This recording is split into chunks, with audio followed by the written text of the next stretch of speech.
இன்றைய வேத வசனம் எபிரேயர் 13:10. நமக்கு ஒரு பலிபீடம் உண்டு. என் அன்பான சகோதர சகோதரிகளே, ஆண்டவருடைய வார்த்தை இன்று எங்களிடம் கடந்து வருகிறது. வேதத்தில் பலிபீடம் மிக முக்கியமான ஒன்று. பலிபீடம் தேவ ஜனங்கள் தேவனை சந்திக்கும் இடம். பலிபீடத்தில் தேவன் இறங்குகிறதையும் பலிபீடத்திலிருந்து பேசுகிறதையும் வேதத்தில் பல இடங்களில் வாசிக்கலாம். அது மட்டுமல்ல, பலிபீடம் மனிதன் தன் காணிக்கையை செலுத்தும் இடம். பலிபீடம் மனிதனுடைய பாவ பாரங்களை இறைக்கும் வைக்கும் இடம். பலிபீடம் தேவனோடு பொருத்தனை செய்யும் இடம்.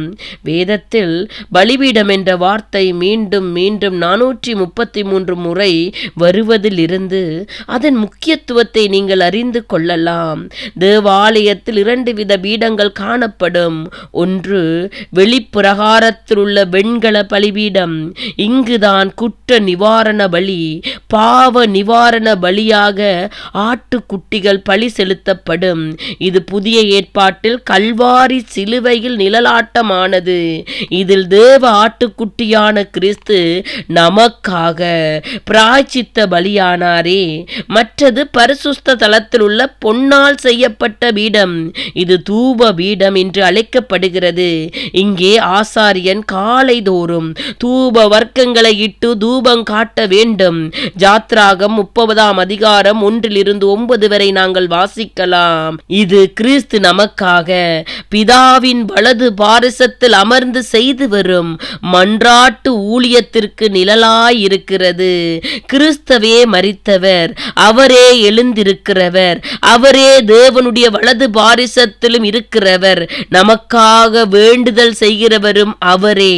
ரோமர் 8:34 வாசிக்கிறோம், நமக்கு பலிபீடமும் தூப பலிபீடமும் கிறிஸ்துவே.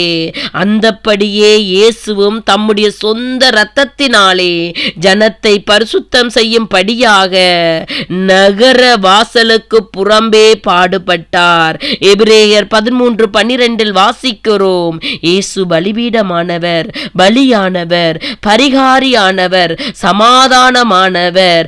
அன்பின் உச்சம் அவர் ஒருவரே, தியாகத்தின் உச்சமும் அவர் ஒருவரே. மனிதனுக்காக தேவன் தம்மையே கொடுத்து, இது ஒரு ரட்சிப்பின் அடையாளம்.